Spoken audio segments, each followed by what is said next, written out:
And this just shows you how disingenuous these females are. And this is the segment of black women that you really have to question them when it comes down to them talking about interracial dating. Because these hoes going to run around making videos and they're going to say, well, you know, I don't date black men anymore for this reason and this, that, and the other. Now, this female is the same female that says she no longer dates black men. A couple years ago had a video out stating that black men disgust her. But then some years ago prior to that had videos out saying why she would rather date a dope boy, a drug dealer, a thug. This is what she was saying. Today, a giant gorilla escaped the zoo and won a women's title at Wimbledon. Oh, that was Serena Williams, my mistake. All of these, yeah, are said by black men. And when she dates a white man, as she's doing now, you call her a traitor. Or you said that she's betrayed your race. Or she's going after white men because she doesn't like black men. I'm sorry. You cussed her life. You actually cussed her life. And then you still you still think that she belongs to you because she's part of your race. Okay, when she's not conforming to my stereotypical idea of beauty, when she's not sexy in my eyes, I'm gonna cuss her. But when she goes after someone of another race, then I think she should belong to me. My opinion, in the eyes of the media, white is right, at least for the most part. But what really gets to me is the fact that people are actually buying into that. Black women are fake, loud, and ghetto. They bleach their skin to look like white women. They are ignorant and uneducated. They lack ambition and they're just angry at the world. White women are fake. They are conceited and pretentious. They tan their skin to look like black women. And they are ignorant and entitled racists. Ridiculous, right? These are not my opinions. These are opinions that I've heard over the years from both races, and surprisingly, a lot of these come from men. Everyone has their preferences, but it's never been clear to me why, when we are expressing our preferences, we feel the need to degrade the opposite. If you are someone who likes white women, there's no need to make comments about why black women are so terrible, or vice versa. When it all comes down to it, are white women really better than black women? Are white people really better than black people? I say no. No one is better. We're all just different for many different reasons. Your education or mannerisms have nothing to do with the color of your skin, but more to do with who you are and how you were raised. I don't feel sorry for y'all no more. Quite frankly. Y'all are out here wanting men to be feminine, but then you'll speak like you want a masculine man.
Robert Taylor homes, a place most kids can only imagine getting out of by rapping, balling, blinging, or dying. Not Farrah Gray. Farrah Gray was a millionaire by the time he was 14. What clicked in your head as a child that says, I want to create something that I can make money with? Being broke. Poverty will do it to you. When I say poor, most people think, okay, well, you at least had furniture, you at least had a car. No, we slept on the floor with the rats and with the roaches. But Farrah didn't need much to get started. Using his red lunchbox as a briefcase and his brother's clip-on tie, Farrah started his own business. It was a 6-year-old's version of real estate. Farrah went into business selling rocks. No, literally, rocks. He took rocks he found in the projects, painted them, and sold them door to door to his neighbors. And I would knock on people's doors. Hello, my name is Farrah Gray, and nice to meet you. Would you like to buy this? And people were looking at me like, isn't that the rock that was in front of my door? I'm like, yeah, but it's different now. It can be used as paperweight, and they can also be door stoppers. So I made $50. How do you create a vision to sell that, either in or outside of a community where other people are broke too? I was well introduced very early to rejection. When I went out with those rocks, some people didn't think that was cool. They had no need for it. People slammed the door on me, cussed me out, all kind of stuff. But I just made a few dollars on that door. And then I said, well, let me go to this one. I made some money there, but the person in between cussed me out. So, you know, you kind of get a chance to see very early that not everybody's going to tell you no. Okay, well, if you need a success story this morning, here's one. He was raised in the impoverished south side of Chicago and defied the odds by becoming a self-made millionaire by the age of 14. Well, he wants to help you become just as successful. Please welcome celebrity entrepreneur, philanthropist, and best-selling author, Dr. Farrah Gray. Good to have you, Dr. Gray. It's good to see you. Welcome to San Antonio. I love it here. You are here for a big event. We're going to talk about that in just a minute. But I got to tell you, I've been a reporter and TV host now for 3.5 years. I have never seen anybody with as many credentials and accolades as you have, starting at the, it's impressive. We'll try to get through some of these quickly. You were a self-made millionaire at the age of 14. What inspired such a entrepreneurial spirit so young? Well, I believe that comfort is the enemy of achievement. I grew up very poor on the south side of Chicago in the housing projects.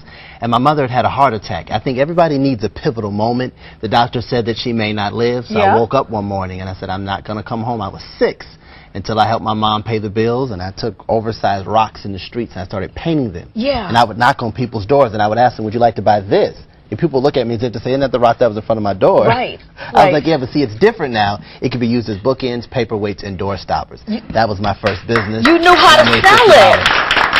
And since that time, you've gone on to receive an honorary doctorate at the age of 21.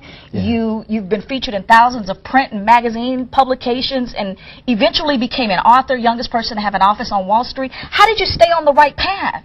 I'm a strong believer that when you find your area of excellence, that's the key. And what was yours? What was your area of excellence? One, I was always good at entrepreneurship. 2, I could always cook. That's why I started my food company, which really made me my first $1 million. So I created a strawberry vanilla pancake syrup, got a book called From Kitchen to Market, took it to the next level. I was going to say, that's another accolade. I don't even have that one on my list. Right, you became the CEO of Farrah Gray Publishing, which published the New York Times, USA Today, the Guinness Book, and that popular series we know as Chicken Soup for the Soul. Well, they're actually my distributor. Yes.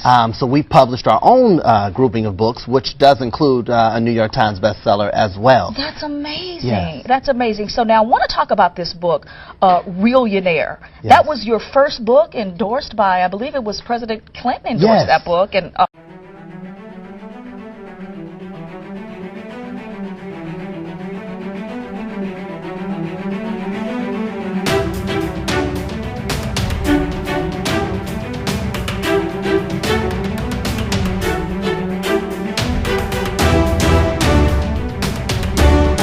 my son, where is he? My son, Farrakhan, give him a strong black hand. Many of you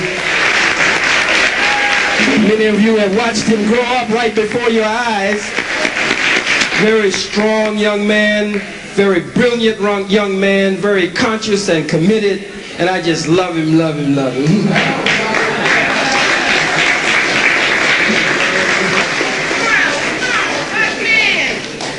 Where's his wife? That's his queen. Look how beautiful his queen is. Give her a strong black hand, brothers and sisters. The black youth have God on their side. You came against us and called us a hate march. This is a love march. Black on black love and black unity. You took us to federal court and your own judge ruled against you. A victory for the Million Youth March. You appealed it and we won. About the Ford Foundation. You read yourself, cracker. I was going to school. A young boy considered what was called an advanced or an accelerated student, a gifted student, from preschool all the way up through elementary. They clocked us, pulled us together, about 29 of us, kept us together. We keep up with each other to this very day.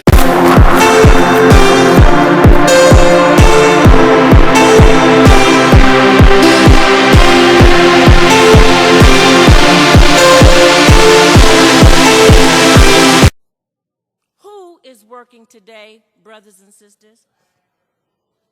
The black woman who's making more money. The black woman who is more educated. The black woman whose world are we in? The white man's world.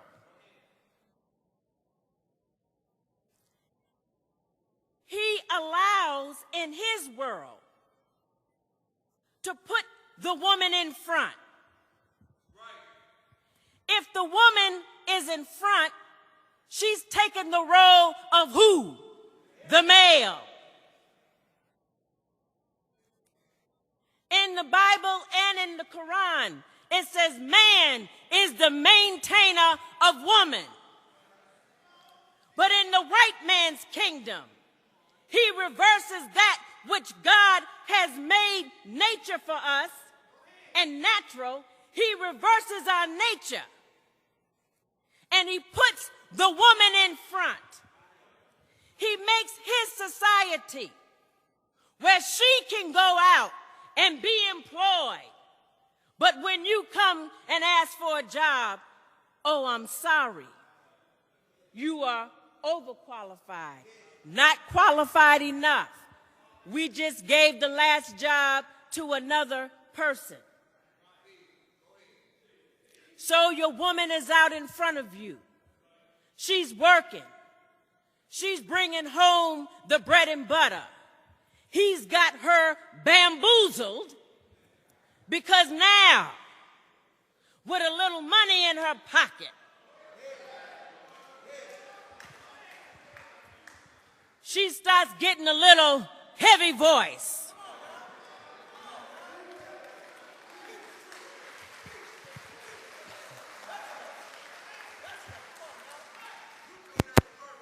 With a little money in her pocket, her mouth is uncontrollable. What is she saying to you? Father? She's saying, I make the money in this house. I pay the cost to be the boss. If you don't like what I say, you know what to do.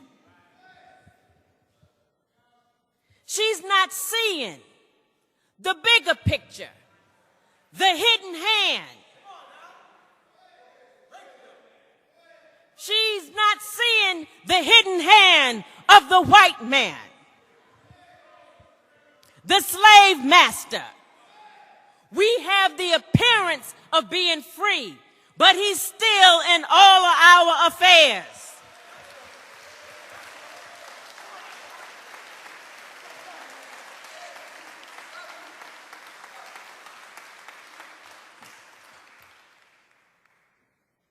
She's working, feeling her empowerment. that he gave her, the white man. You, every day, going out beating the road to find a job, and you come home empty-handed. Some of these women know that you're intelligent and even smarter than them. But then they begin to wonder, what's wrong with my John? What's wrong with my Henry? That he can't bring home no money to support his family. They don't know what's wrong, but they're asking, what's wrong? I'll tell you what's wrong. It is the white man who are in all of our affairs. This is his world and his kingdom. When he stole the black man from over in Africa, he never intended on him being a man. He never intended on him taking care of his woman. He never intended on him having power and authority. So in his world, in order to break him, he reverses the roles and makes it seem like progress to us when we are out there working out in his vineyard. We are happy about our degrees we received, the money we are making. But as we rise, he's pulling the black man down.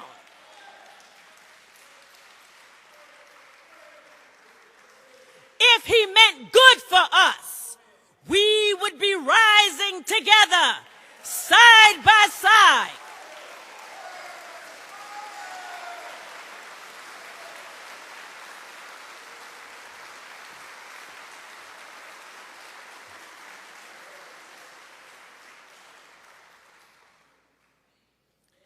This has been a trick to make black women think that we are so much more than our man that God gave us. He didn't produce himself, nor did we produce ourselves. We were produced and given life by God Almighty. God doesn't make an inferior product nor mate for you, because he is not inferior. We are in this world, the kingdom of the white man's world. Opportunity for the black woman, but none for the black man. Confusing our relationships. We have been put out in front for so long, sisters, until we have lost our femininity.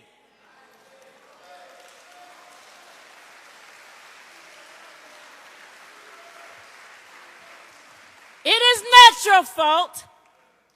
It was by design. Just as lesbianism is by design.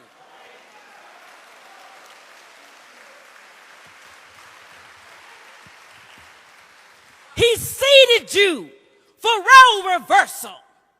If you are paying the lights, the gas, the rent, and you are putting the food on the table with no help from the male,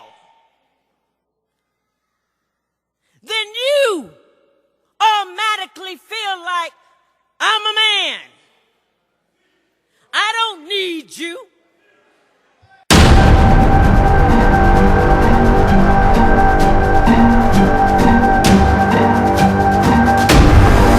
Good afternoon. Assalamu alaikum. I'd like to certainly thank Dr. Johnson and the National Association of Conscious Black Women for having the courage to invite me here. I think that most of you have heard, read, or seen something about my book around the country. I've been on a national tour for 12 months, And I'm doing the lecture tour to reach a lot of our people who perhaps got the wrong understanding from television. Television shows are designed in a certain way by the producers of those shows to exploit whatever the idea is that's being presented so as to get high ratings. And so they have kind of had me back against the wall, and so I'm doing the lecture tour so that I could go around and perhaps give our people a little relief, because so many things have been taken out of context and it has created a lot of confusion. My position is that the black woman's disrespect and rebellion against the leadership and the authority of the black man is a direct cause of the breakdown in our black family structure. Now, of course, there are many black people who consider those fighting words, because as black women, we have never been subject to the kind of examination that our men have been subject to since we have been here. We have been somewhat protected and shielded from any kind of critiquing about our personal behavior, whereas our men have always been up for examination. The book is not an attack on black women. I have never said that all black women do everything that I list in my book. None of us have lived long enough to do everything that I list in the book, but most of us do some of the things that I've listed in my book. And I do say that it is not because of generalizations that we are all victimized by some of the negative patterns of behavior in the book, but the book just represents our collective contribution. This is some of everything that we have done, or that we do daily, that contributes to the breakup of our relationship, the destruction of our man, and the failure of our children to be able to function. They did not tell us that all of that, being my own person and I'm independent, would lead to separation, loneliness, celibacy, and lesbianism. They didn't tell us that if you give up the man, you're going to take one of these things and it's worse and it will destroy your nation. They didn't give us that information. They made us think that it was some kind of glorified position to brag about the fact that I got my own job, my own credit card, my own car, so I don't need no man. I don't even know how we got that mixed up. Ain't none of that got nothing to do with being with no man.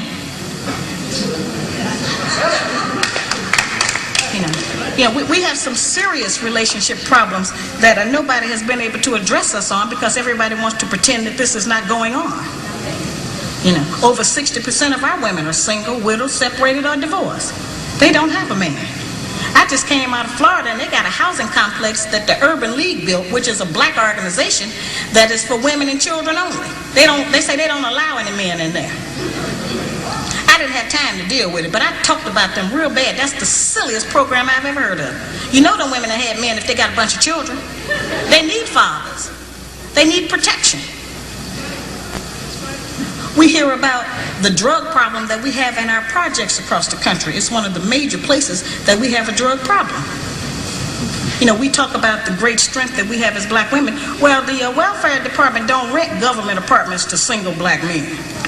Those apartments belong to black women who are allowing this to go on in their home. We have not looked at what part of the responsibility do we share. Yes, black men sell a lot of drugs, and a lot of us black women get the money from them drugs and buy some of these fancy clothes we wear. Drive around in some of these fancy cars.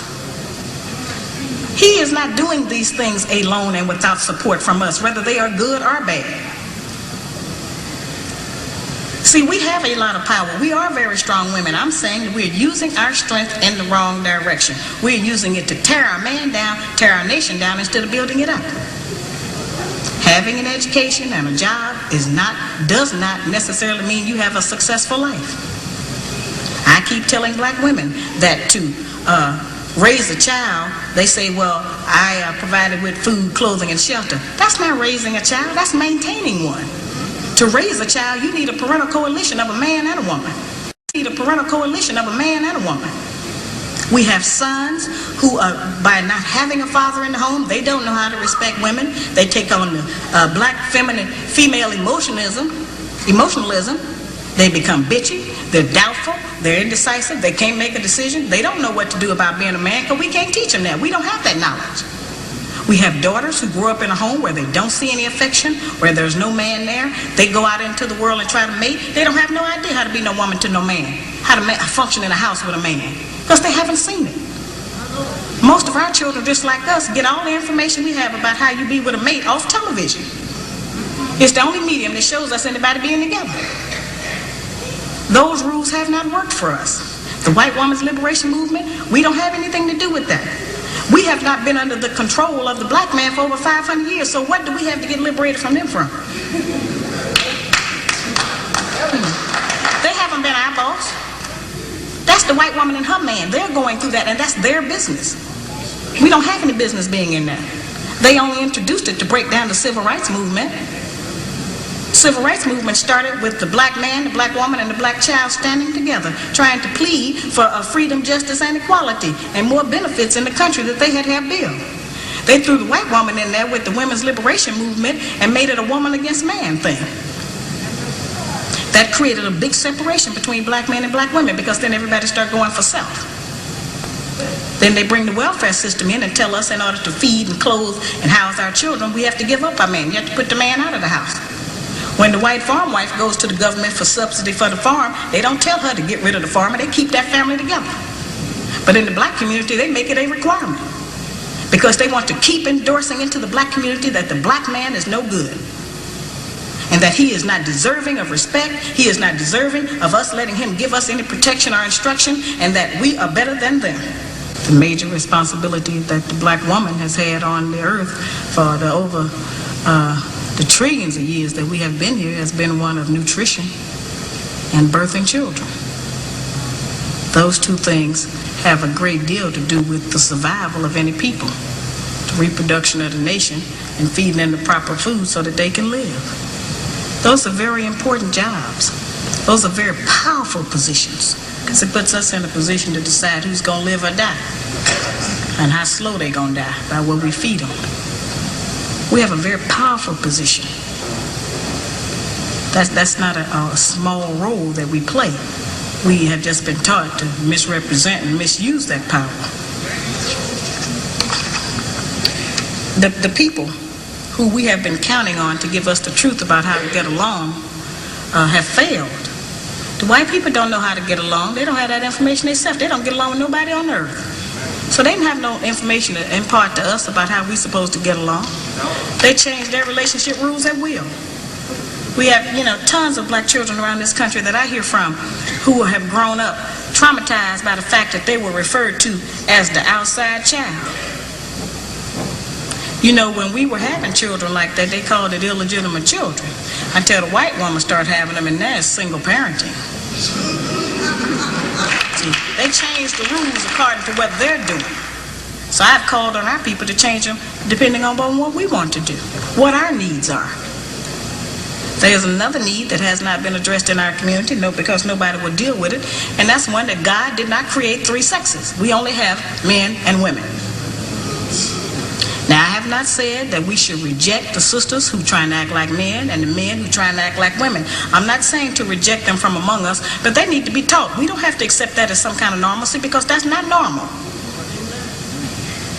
But because now the white people are practicing that, when we were doing it, we were punks and faggots. Now that they're doing it, now it's an alternative lifestyle.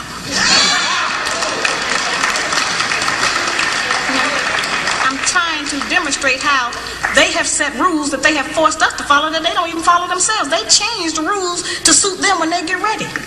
We can change them to suit us when we get ready, especially if we have what we have now, which is a failing system.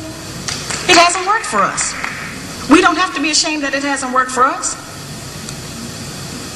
But we do have to be ashamed of the fact that we keep plodding behind it and not trying to make the corrections that will help our people to survive.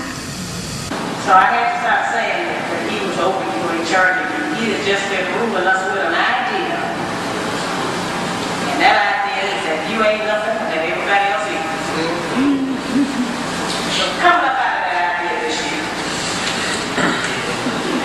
Sisters don't have any idea what it can be like for us to have 15, 20 million black men walk around in America feeling good about themselves.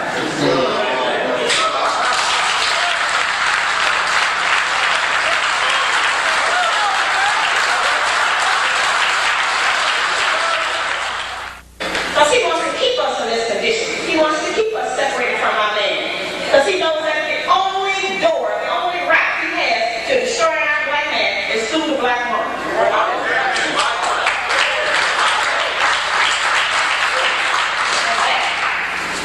Doesn't matter what the woman's educational background is. In fact, we have proven that the more education we get, the more ignorant we get in front of our neighbors.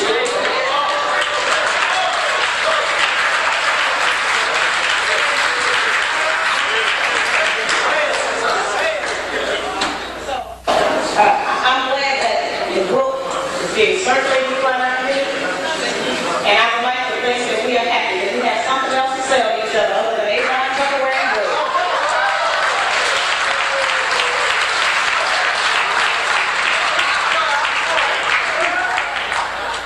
Sometimes these words sound like that I'm saying that now you ought to go home and bow down on your knees to your man or become subjugated or submit. You know, we have a real hard time with that word submit.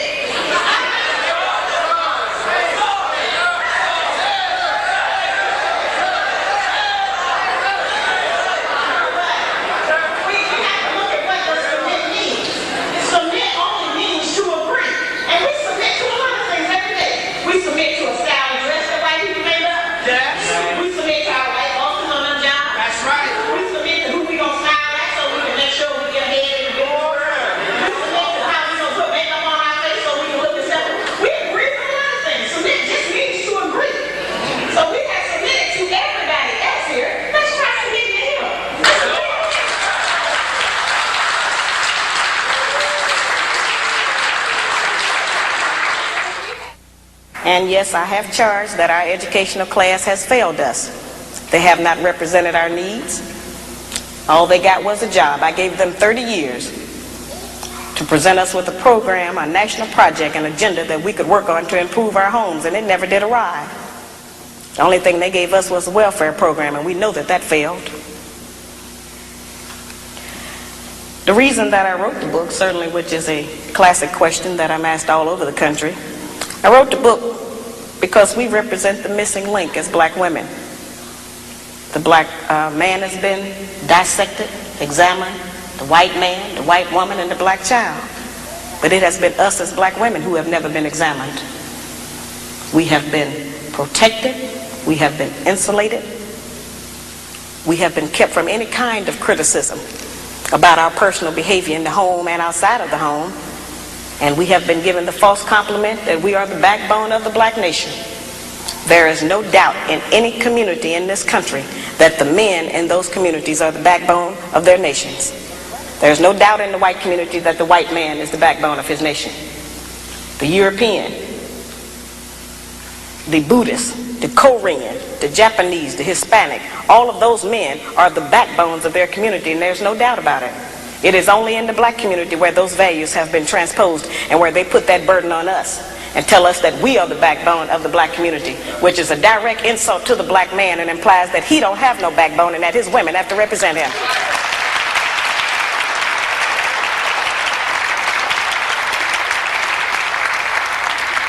It's a heavy burden.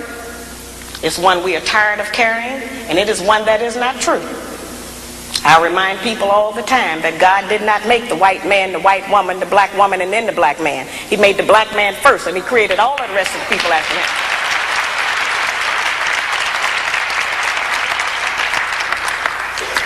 When I wrote my first book back in 1985, I was going about the country trying to still work to teach our people something, trying to get them to stop eating pork. And at that time, I was having what I call get off those hog lectures. And I would take the microscope out, and what I call get off those hog lectures. And I would take the microscope out, and I would show black people how even if you cook pork, you couldn't kill the worm. I would show them that the worm was still alive in the meat after heat, because that's what they told us, that you could cook it and kill the worm. And so I would show them what it did to the brain and the spinal column. And so there were many black men who wanted to stop eating pork. They wanted to change their diets, and they were in agreement. But it was the black woman who I found who was the most adamant, who refused to change her cooking habits, who didn't want to shop differently, who didn't want to do any different meal planning. And so I say, well now, if we are refusing to provide the black man with the proper physical food when we know food is what sustains life, then what else are we keeping from him? What else are we doing to destroy our men, to destroy our families, because we don't know any better, or because we're too lazy, or because nobody has ever called on us to repent? And so then that led me to the study. And so as I was going along, initially I was keeping up with names and addresses and all of those things for that so-called research that they talk about. And then I found out that we didn't have a control group. There was not one set of Negroes that I could point at and say, well, these particular Negroes over here, they didn't suffer from the psychological trauma of slavery, so we don't have to deal with that. I found out that all of us had the same problems, and that we were not as different as we think we are. We are all doing the same things. We're all practicing the same patterns of behavior. A pattern is something that people follow because they think it's the right way to go. We have been doing it and approving that behavior between each other because we think, well, this is just how you do it. We have not represented our own ideas. We have not had anyone to represent our own ideas to us.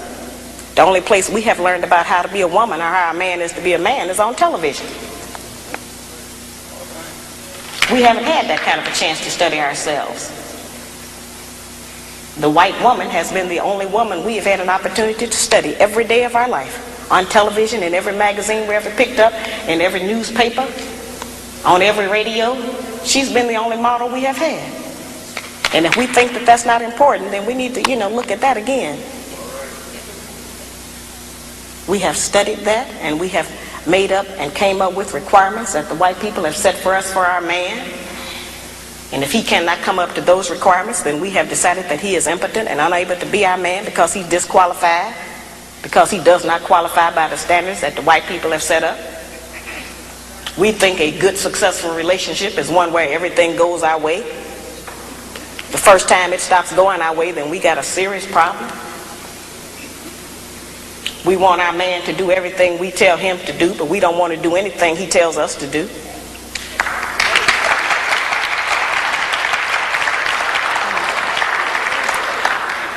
Yeah, it's hard language. And all of our so-called educated class together have never come up with an agenda that brought the people together to try to improve their condition like the Black Man's Guide. Not a one of them have ever had a program that got all of the black people talking, got all of them out. Made everybody decide to make a comment whether they wanted to or not. People are compelled to testify all over the country. I can't walk the street.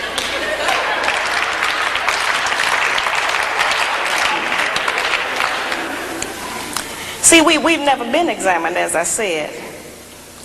In the breakdown of every relationship, each party in the relationship shares 1/2 the responsibility. That's 50% of the responsibility. So yes, the black man is 50% responsible for the breakdown of our relationships. And we are the other 50% half responsible for the breakdown of our relationships. And I ask black women, if you do not want to accept 50% of the responsibility, what percentage do you accept, and how does that behavior manifest? And I guarantee you it's already in my book. Because this lists the things that we do. We've just never seen it in print. We've never had it out front. We've never been busted. But now we have the equality we've been crying for. They're busted and so are we.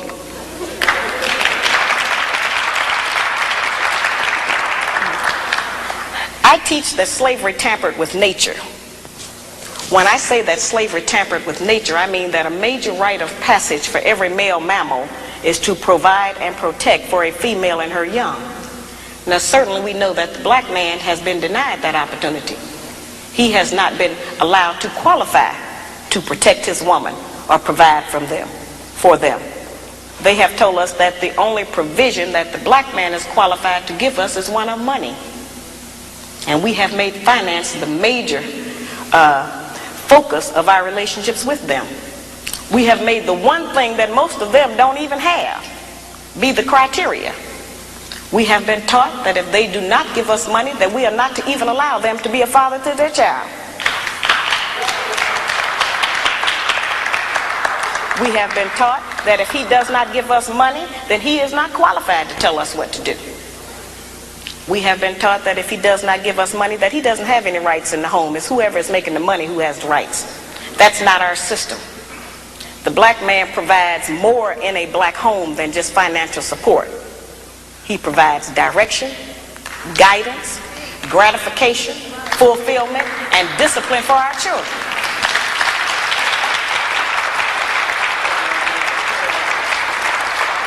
Those are the principles that are missing in our home today, which is why our children are savage in the streets.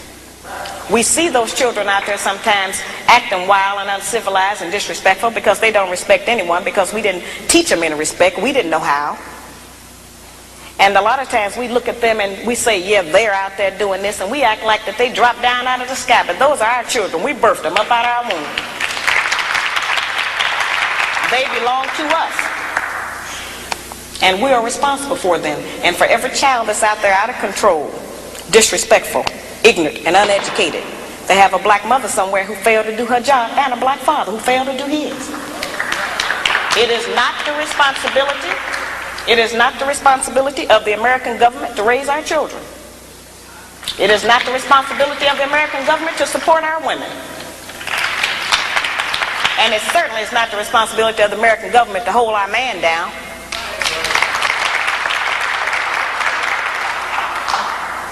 This book is to allow us to have a new chance to start all over and say, yes, this is what has happened. I didn't make myself like this. We don't get anything from ourselves. We pick it all up externally. And as we have picked up these bad habits, we can, decide that we are not going to do them. See, what has happened is that we have been turned, sisters, into kind of like Frankenstein. I think everybody remembers the Frankenstein monster. He had somebody's arms, somebody's legs. He even had somebody else's brain inside of his skull. Oh, he was functional, but he was not himself. And so, yes, we are functional. We have been taught that having a good job means that we are a total success. We have been taught that the solution to all the problems of the black people in America is to get a job with the white people. That's just not the truth. And that's certainly not saying that it is not important for us to have money for food, clothing, and shelter. And it's not saying that we as black women are not strong. I'm here today to represent some of that monumental strength we say we have.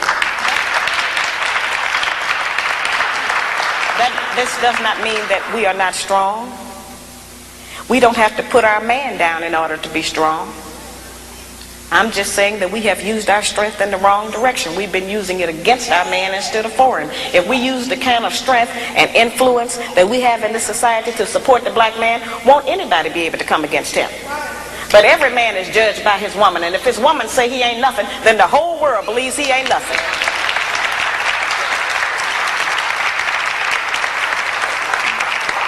The actual fact is, every man himself judge his own self by his woman. He can be out in the world being great, and the whole world can be kneeling to him. And if he come home and she say, you ain't nothing, you ain't been nothing, then that's who he believes. And yes, we have insulted our man in front of our children. It wasn't intentional. We just been frustrated. We couldn't make you brothers do what we want you to do. We didn't have anybody else to tell sometimes. So we would say it over the children. He ain't no good. He make me sick. He's stupid. If he loved you, he would be here with you. When every man in here knows that his relationship with his children is predicated on his relationship with their mother. And if they are not getting along with us, they are not going to spend any time with the children. That's just how that is. And I've talked to brothers around this country, and I have testimonies and tons of letters from brothers who write and tell me that my book made them to decide to try to be a man again and try to have a woman. Now, if you think that's not an important work, I got black men who write me and say, you have made me decide not to have another white woman. I'm going to try to get back with the sisters and try them one more time.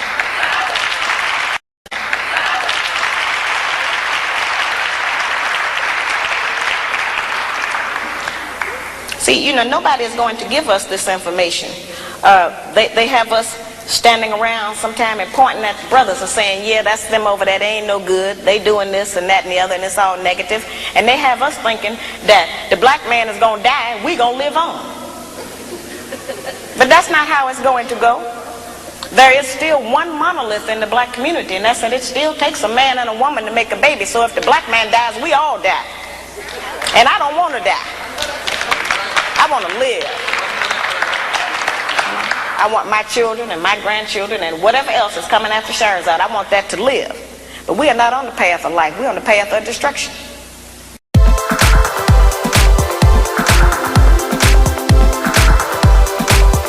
Sisters, you have it in you by nature, but somewhere along the line, as you grow, you have bad experiences that kill your desire as a consoler for a man.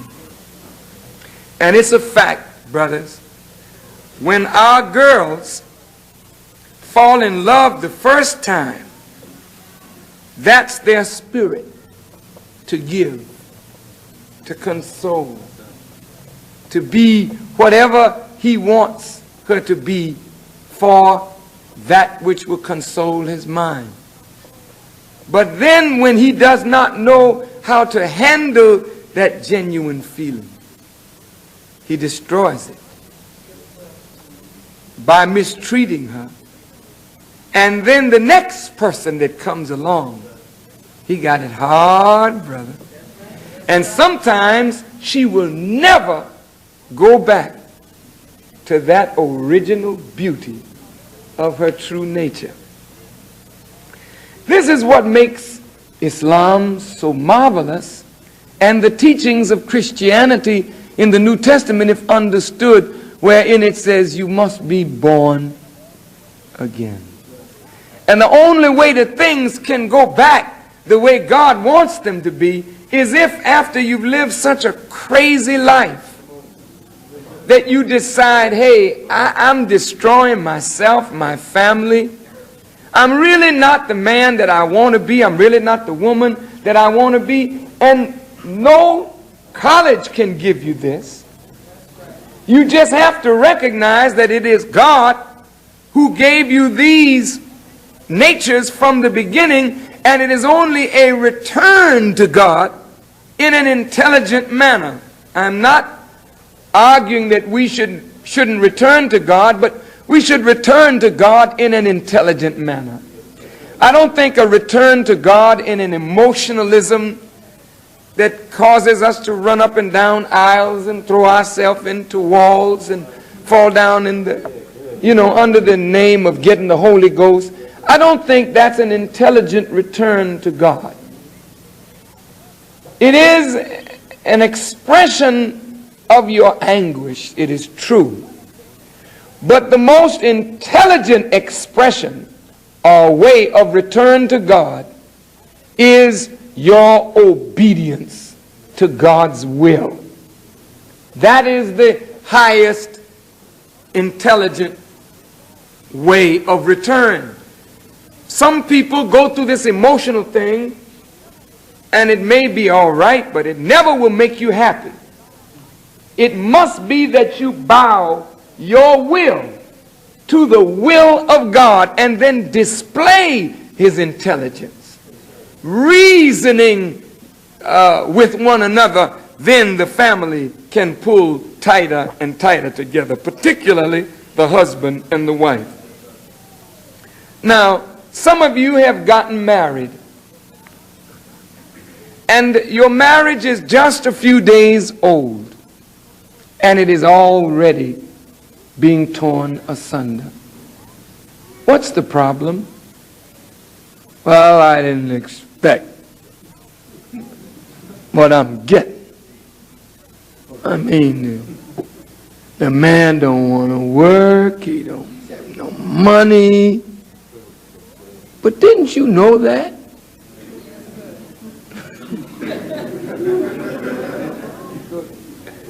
What's the matter? Well, he takes his clothes off, he leaves them all around the place, and I gotta pick up after him. He don't brush his teeth.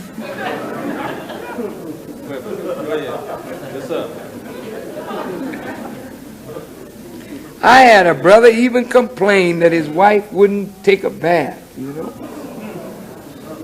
I mean, I felt terrible just hearing such a complaint. Go ahead, brother. Go ahead. But I heard it, not through the grapevine. I heard it from his mouth in her presence. Now, after I heard it, I knew what I was listening to.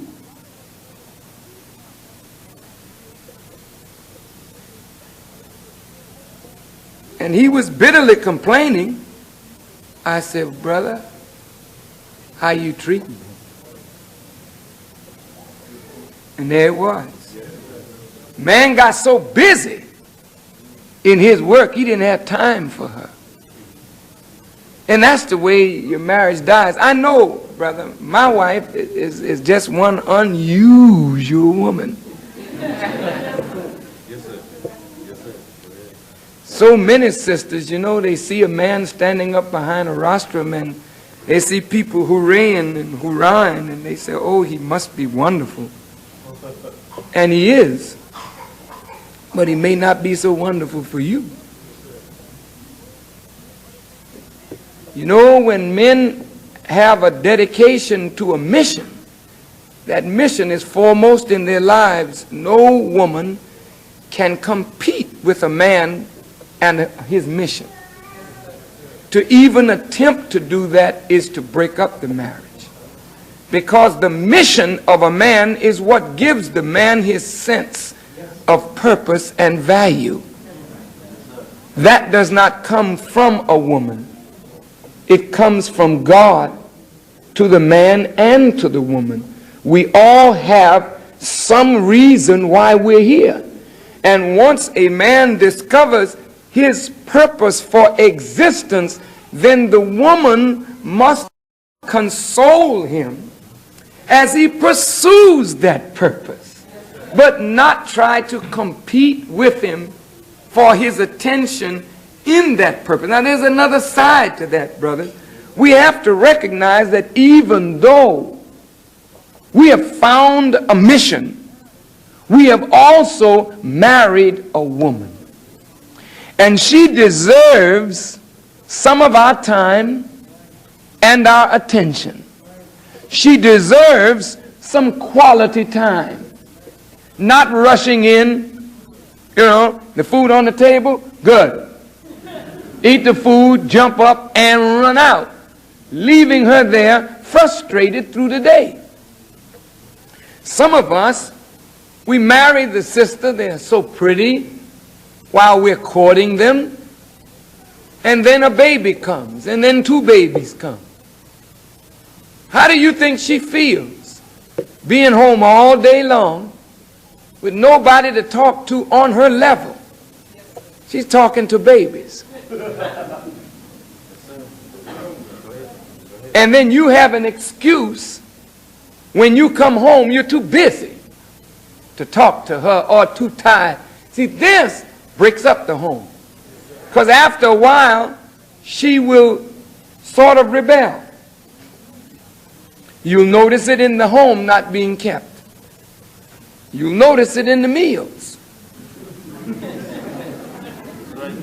Sure will notice it in the meals, brother. You might even notice it in her, the way she feels about herself. She won't dress like she used to. She won't become pretty for you like she used to. She'll just mope around the house in your old shoes or some sneakers or something. Then you start having a problem. You see her dressing up to go other places. She ain't dressing up for you and me. Well, that means she's about tired of us, brother. She's looking for somebody else, maybe, that will respond to her need. And her need, brothers, is not always sexual. In fact, it's very little. Her need is for companionship. Her need is for someone to talk to her. And in the course of her relationship with the children and the problems of growing up a family, she runs into things that tears her down. And the man must be there like the painter when he sees the paint chipping off the wall. He must be there to build her up as she's struggling with the home. And the same goes for that man when he's out there on this job working for white folks. Working hard and getting very little or nothing to bring home. That man has several problems and he needs some consolation. When he hits the door, He needs consolation. I mean, can you imagine a man digging ditches? They usually give black folk terribly hard jobs. And they give us so little pay for what they work us to death for. And then on top of that, you got to hear insults from the foreman or the boss. And then oftentimes you want to cuss him out. You want to whoop the man. You really want to kill him sometimes. But you think about them babies and Lord, you won't be able to feed them, so you swallow all of that. Well, by the time you get home, you ready to whoop something. Now that's a shame that it has to be her. And sisters, you catch the brunt of all of the frustration of your husbands in this crazy, mixed up world. The Honorable Elijah Muhammad had a way for us to do it. First of all, he knows and he knew that our women have talents equal to ours, sometimes in some respects superior. But God holds the man responsible as the head of his family. Both the Bible and the Quran make man the head of his house. In order to be the head, you must have a head. You cannot be the head simply because biologically we are the male. We must be equipped with the knowledge with which to head up a home. You would not expect a person to lead without knowledge, would you? And you go to the leader, say, leader, such and such and so and so, what do you think? I don't know. Well, leader, I want to do, what do you think? Well, I don't know nothing about that. Well, pretty soon you keep saying, I don't know. That man recognizes that he is the leader talking to one that claims to be the leader. It's the same way our women feel. See, the thing that keeps your home together is not your good looks or your physical prowess, but it is the knowledge and how you use the knowledge to maintain your home and your wife and your children. And the proper use of knowledge makes women actually act like girls.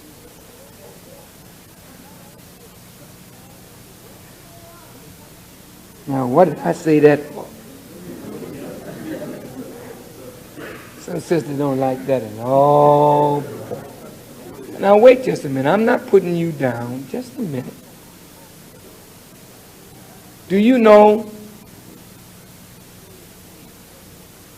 when a woman has a relationship with a man that is secure and she is secure, she acts like she did when she was very young.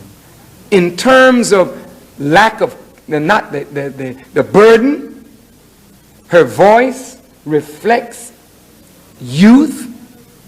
Her mannerisms are very girl-like. That doesn't mean to put you down. I'm saying, and if you haven't had that experience, you ain't been in love with a real man in a long time. In fact, maybe you've never had that experience. And I think it's a wonderful one for you to have, especially if you're 80. And let me tell you something. Now, wait a minute.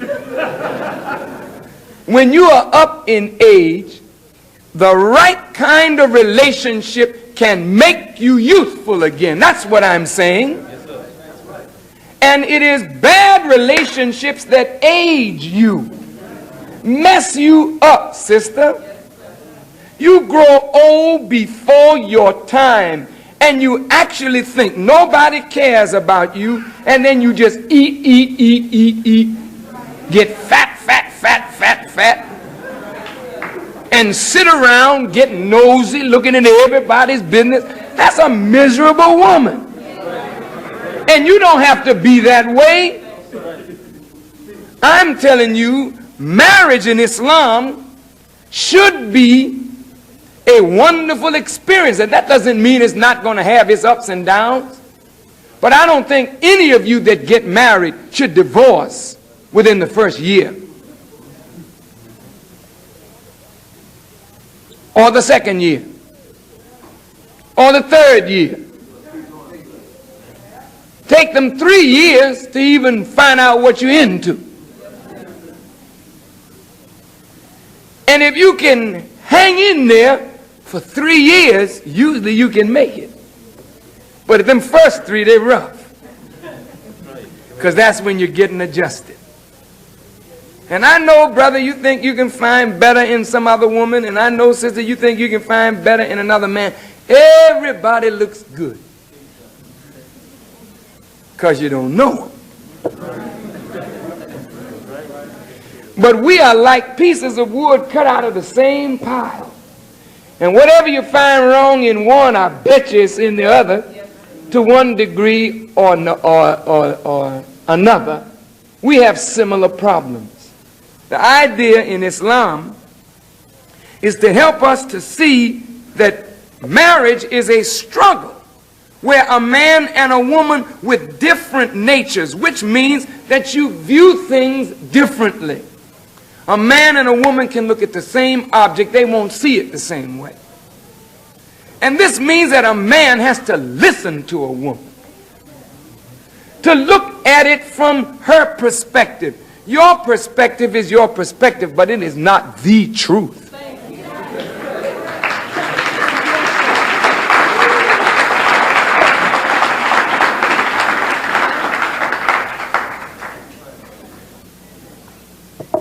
It is absolutely necessary to listen to somebody else. Now, when you learn to really listen to a woman, she already has learned to listen to you. But a man has to learn to listen to a woman in order to really hear what she's saying. And I'm telling you, brothers and sisters, the problem with 90% of the marriages is improper communication between two people. You're not listening to each other. You're not listening to each other. You're not really serving each other's needs.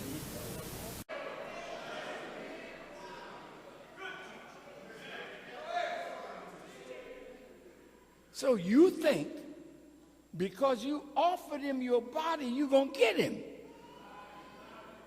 I got him now. He sure loved this. Whatever the hell this is.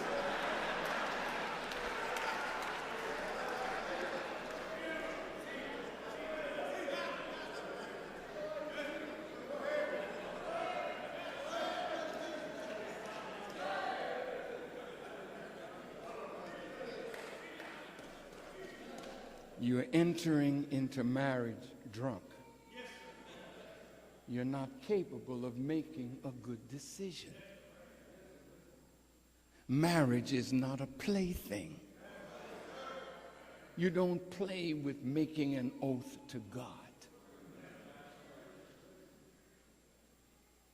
Things come up in life that we break our word. But whenever we break our word, we break trust.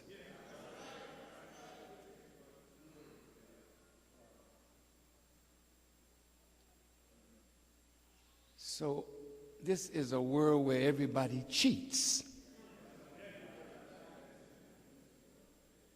I got a chapter in the Quran, woe to the cheaters. I thought it was taking exams, you know.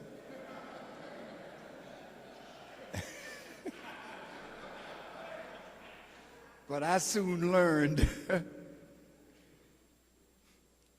a cheater is one who, when they take fully. And when they give less than what is required. See, you can cheat on your job. You want 8 hours of pay, but you want to hide in the toilet.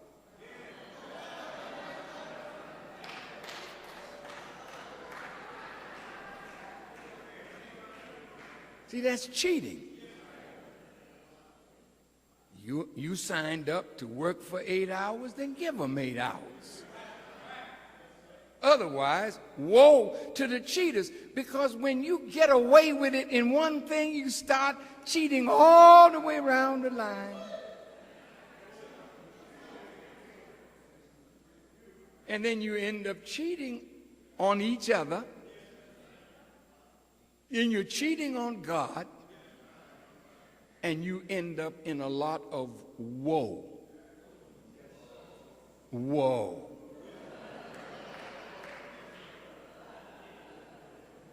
See, you and I know that life can be better than the way we're living it.